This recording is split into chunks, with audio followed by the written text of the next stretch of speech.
Rasulullah sallallahu alaihi wasallam bersabda, "Talabul ilmi fardhatun ala kulli muslimin wa muslimatin." Innahu la yuftaradu ala kulli muslimin wa muslimatin talabu kulli ilmin. Jadi yang dikatakan orang yang mencari ilmu bukan kesemuanya ilmu. Kalau secara globalnya ilmu itu hukumnya sunnah. Mencari ilmu walaupun kita satu bidang di dalam ilmu, maka itu cukup. Bukan semua dari segala ilmu. Ya. Talabu kulli ilmin, mencari semua ilmu. Talabu setiap ilmu, cari ilmu. Wa innama yuftaradu alaihi talabul ilmul hal. Jadi ujung-ujungnya kita mencari ilmu, tujuannya mencari ilmu keadaan, tingkah laku, yaitu adab dan ramah, akhlak dan lain-lain.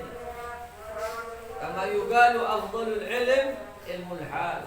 Sebaik-baik ilmu adalah ilmu tingkah, ilmu akhlak, ilmu tutur sapa, ilmu tingkah laku. Wa afdalul amal hifdzul hal, dan sebaik-baiknya amal adalah menjaga tingkah laku.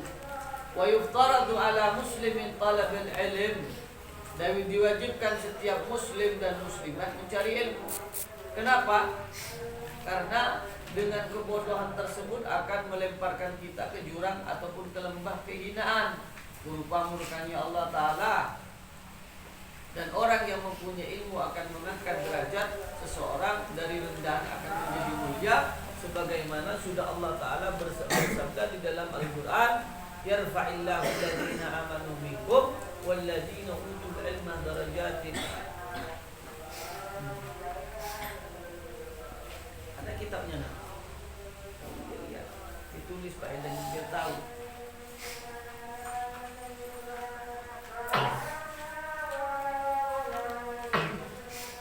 Jadi dengan kebodohan, ya, dengan kebodohannya kita, ketidaktahuan kita di dalam agama, maka bisa-bisa seseorang walaupun ahli ibadah, dia akan terlemparkan ke lembah kehinaan berupa siksa nerakanya Allah Ta'ala dengan kebodohan. Karena itu sesuai kemarin tak ceritakan, ada orang yang ahli ibadah yang mana ibadahnya tersebut tidak membawa dirinya seseorang tersebut untuk menjadi orang yang dekat kepada Allah, malah tambah jauh. Kenapa? Karena kebodohannya, karena keawamannya tentang agama. Yang sudah ceritakan, ada salah satu syekh di zaman dahulu kala yang mana menghambakan dirinya berpuluh-puluh tahun, tapi beliau tidak menuai berupa sirnya ibadah. Karena kenapa? Karena keawamannya di dalam ilmu agama. Jadi suatu ketika diziarahi oleh salah satu penziarah, ya, datang karena syekh ini terkenal orang yang menyendiri di atas gunung sendirian untuk menghambakan diri kepada Allah Ta'ala. Setelah dilihat dan diziarahi oleh sebagian orang, maka didapatkan syekh itu setelah kedatangan tamu mengeluarkan kopi ataupun minuman sendiri. Setelah ditanya, "Kamu sendirian di sini wahai syekh?" "Ya, kamu." "Saya sendiri di sini." "Terus kamu tatkala datang sifat kelelakiannya kamu bagaimana?" katanya. "Kalau kamu tidak mempunyai istri," katanya, "saya kalau sudah datang sifat kelelakian saya, maka saya hembuskan nafsu saya kepada binatang itu." Nah, kenapa? Ya karena tidak punya istri. Ditanya, "Apakah engkau tahu bahwa hukumnya orang yang menyembelih binatang itu haram?" Maka syekh itu tidak menjawab karena tidak tahu. Jadi percuma ibadah berpuluh tahun, akan tetapi tidak menuai berupa sir. Dia melakukan berupa penzinahan terhadap binatang bukan karena diunsur sengaja, tapi karena tidak tahu. Maka musnah ibadah seseorang tersebut bertahun-tahun bahkan berpuluhan tahun karena seseorang tersebut melampiaskan hawa nafsunya kepada binatang. Padahal dia ahli ibadah. Setelah ditanya, "Kamu tahu hukumnya?" "Kami tidak tahu hukumnya." Kayaknya seperti itu. Bilang di sini, kadang-kala walaupun seseorang tersebut dengan keawaman akan melemparkan seseorang ke lembah kehinaan berupa nerakanya Allah. Kadang-kala juga walaupun kita sudah punya ilmu, akan tetapi mengamalkan, dari kita yang rendahan akan menjadi orang yang mulia. Apa janjinya Allah di dalam Al-Quran? Konteks di dalam Al-Quran Allah Ta'ala bersabda, yarfa'illahu alladhina amanu minkum, mengangkat derajatnya orang yang berilmu. Maka orang mencari ilmu, maka sesuai di salah satu kitab ya, yang sudah masyhur di dalam kitab, salah satu kitab, ia adalah amal yang dapat menyaingi amal yang paling dicintai dan paling diridhoi oleh Allah Ta'ala, kecuali adalah amal mencari ilmu. Sehingga Allah Ta'ala memberikan kedudukan mereka-mereka yang alim, mereka-mereka yang punya ilmu, dengan setara 11-12 dengan para nabi. Sampai Rasulullah SAW mengisyarahkan kedudukan orang yang mempunyai ilmu dengan para nabi, kahataini asabi'aini. Nah, lihat, kahataini asabi'aini, dua jari jemari. Jadi anggap ini kalau ini nabi, kalau ini para ulama. Jadi cuma 11-12 pangkat dan kedudukan yang di hadapan Allah. Tapi dengan satu syarat, ilmu yang dia dapatkan diamalkan dan ditebarkan. Maka bahkan orang mencari ilmu ini lebih afdal daripada ibadah. Kok bisa? Iya, kalau ibadah manfaatnya untuk pribadi. Tapi kalau orang yang mencari ilmu, manfaatnya untuk diri sendiri dan juga bermanfaat untuk orang. Maka suatu ketika Rasulullah SAW menemukan para sahabat mereka itu berduduk berhalaqah, berkumpul-kumpul. Bukan cuma satu kumpulan, 1, 2, 3 kumpulan. Di sana ada yang baca Quran, di sana ada yang qasidah, berzikir, di sana ada yang banyak perkumpulan. Di terakhir Rasulullah menemukan perkumpulan, ditanya setelah itu untuk apa kalian berkumpul di tempat ini? Maka salah satu sahabat di halaqah yang terakhir, perkumpulan yang terakhir itu, mereka menjawab, ya Rasulullah, kami berkumpul membahas agama syariatmu tentang agamamu. Maka Rasulullah SAW beliau bersabda, li ajli hada bu'ithtu aw kama qal. Karena ini aku diutus. Maka Rasulullah SAW bersinggah dan duduk bareng bersama mereka. Bukan perkumpulan-perkumpulan yang lain sebelumnya itu tidak cocok kepada Rasulullah, bukan tidak bagus di hadapan Rasulullah. Akan tetapi Rasulullah menjelaskan bahwasanya ilmu itu adalah segala-galanya, di atas segala-galanya. Kenapa? Karena orang, ya contohnya, dengan keawaman tersebut akan menghinakan seseorang ke lembah kehinaan. Contoh Abudi, orang yang ahli ibadah, akan tetapi tidak tahu halal haramnya. Tatkala ditanyakan ibadahnya terkenal, ternyata dia apabila sudah datang nafsu kelelakiannya, maka syekh ini melampiaskan nafsunya kepada bina. Setelah ditanya, tahukah anda hukumnya ini haram? Maka syekh menjawab, saya tidak tahu. Lah, karena ketidaktahuan tersebut menjebloskan syekh tersebut ke lembah kehinaan, berubah murkanya Allah. Andai kata syekh itu tahu, maka tidak akan dilakukan. Makanya dengan itu, orang yang mempunyai ilmu, orang yang mencari ilmu dan mengamalkan ilmu, inilah amal yang paling mulia di hadapan Allah. Dalilnya apa lagi? Itu Rasulullah tatkala menemukan sahabat berhalaqah, berkumpul-kumpul, berkumpul-kumpul, ditanya satu-satu, ada yang zikir, ada yang sholawat, ada yang membaca Quran, ada lain, banyak dah. Terakhirnya Rasulullah menemukan satu halaqah, ditanyakan, ini apa? Kami berkumpul membahas agamamu ya Rasulullah. Maka Rasulullah seraya bersabda, li ajli hada bu'ithtu, wa fi riwayah li ajli hada ursiltu. Karena ini aku diutus, karena ini aku ditampilkan, ataupun tamagala fi ada riwayat. Sangat besar kedudukan dan sangat tinggi kedudukan. Sampai Rasulullah SAW Innal ulama al-anbiya ma warathahu dinara wala dirhama walakin warathahu ulama atau kama qala.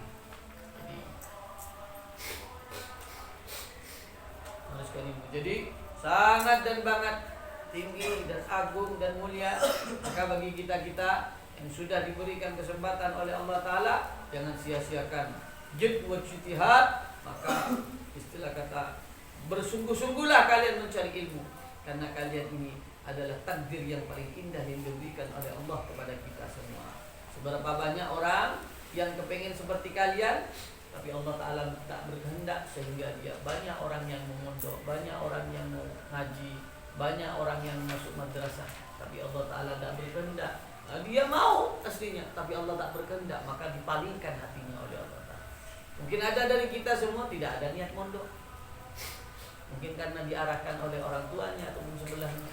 Nah, tapi Allah Ta'ala berkehendak untuk menjadi orang yang baik, maka dibukakan hatinya sehingga dia mau untuk mondok. Artinya seseorang itu terpilih, dicintai oleh Allah.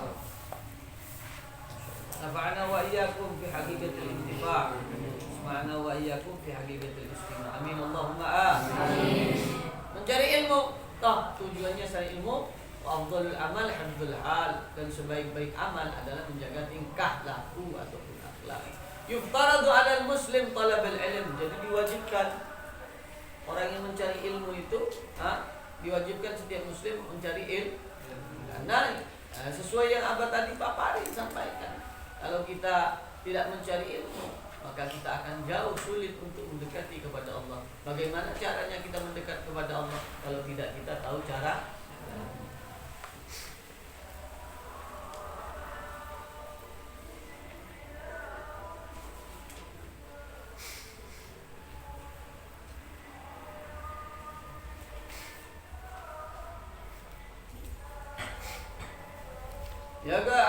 apa?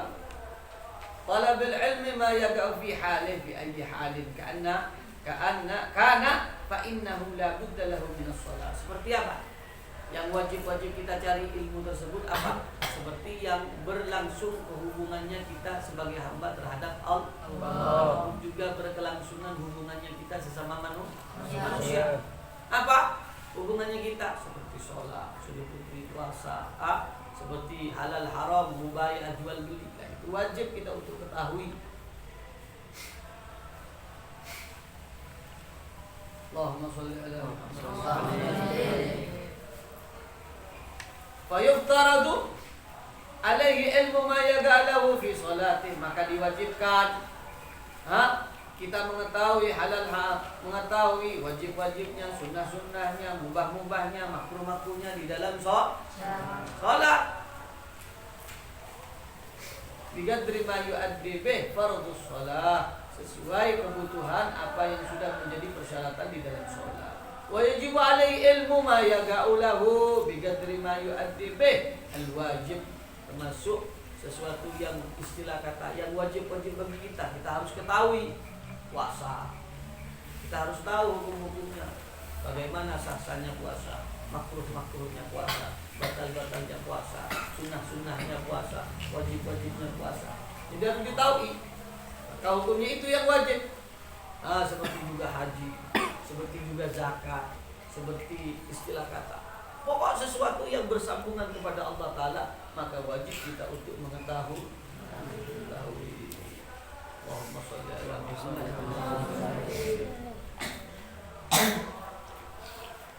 Lianna ma yatawassalu bihi ila igamatil fard yakunu fard.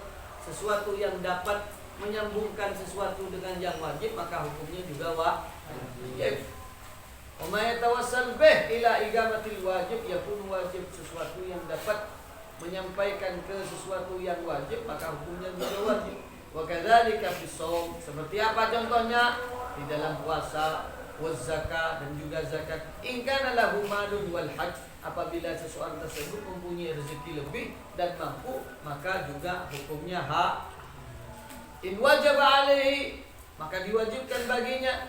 Wa kadzalika fil buyu', termasuk juga jual beli. Kita harus tahu di dalam jual beli ada yang haram, ada yang makruh, ada yang mubah, ada yang sunnah. ada istilah kata apa? Ada halal haramnya di dalam buyu. Apa buyu ini? Jual beli. Bai'un. Baik. Kalau jamaknya buyu, jual beli. Karena seseorang untuk menempuh kepada Allah Ta'ala di dalam kriteria baju, tempat, dan juga orang. Untuk menuai berupa kefasihan kita bersambung kepada Allah Ta'ala, menjadi orang yang taat tergantung dua perkara: minum, makan. Maka kata-kata Rasul sallallahu alaihi wasallam, setiap sesuatu daging yang tumbuh daripada yang haram, mau tidak mau dia akan bermaksiat kepada Allah Ta'ala. Jadi kalau dagingnya tumbuh dari minuman, dari makanan yang haram, mau tidak mau dia akan bermaksiat kepada Allah. Akan tetapi kebalikannya, minuman tidak boleh gitu sih. Nah, sesuatu yang daging yang tumbuh dari minuman ataupun makanan yang haram, yang halal, mau tidak mau seseorang tersebut akan menjadikan seseorang menjadi orang taat. Jadi kalau kepingin tahu sekarang itu resep dari Rasulullah. Jadi kalian kalau sumpahnya suka kali maksiat, coba hati-hati, lihat makannya ente, minumnya ente diperiksa. Karena apa? Rasulullah bersabda, kalau daging itu sudah tumbuh daripada barang yang halal, maka dia akan menjadi orang yang taat, mau tidak mau. Tapi kalau daging tersebut tumbuh daripada minuman dan makanan yang haram, mau tidak mau dia akan bermaksiat. Ya, kita melihat sekarang kalau kita bandel jauh dari kebaikan, adanya cuma keburukan, kekurangan, maka periksalah dari makanan kita dan minuman kita. Dari mana kok bisa anda tidak taat, kok maunya maksiat terus, berusaha semaksimal mungkin tetap aja jatuh kemaksiatan. Berarti kuncinya kata Rasulullah dua ini, periksa makanan ataupun minuman yang kita minum. Ya makanannya dan minumannya ada. Kadang-kala juga kalau tidak, makanannya halal di pondok, tapi lihat mungkin uang yang tepat. Seperti itu. Paham semua?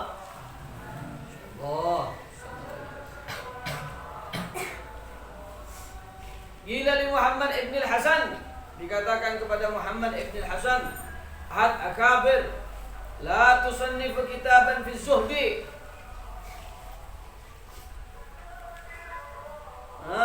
Tidak menciptakan kitab di dalam ilmu zuhud. Dala sannaftu kitaban fil buyu. Tapi aku tidak menciptakan, tidak mencetuskan berupa mahakarya kitab di dalam ilmu zuhud, tapi aku langsung nyiptain kitab di dalam kitab buyu, jual beli, yakni az-zahid. Karena zuhud ini istilah kata meninggalkan sesuatu yang tidak pasti, apalagi yang makruh, apalagi yang haram, apalagi yang makruh, terutama lagi yang haram. Yang syubha aja, tidak haram, tidak halal, tidak diketahui, tidak dikerja, itu namanya zuhud. Allahumma sholli ala Muhammad. Belakang studio.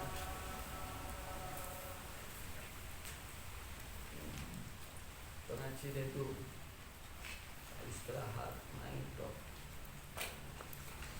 Allahumma sholli ala Muhammad.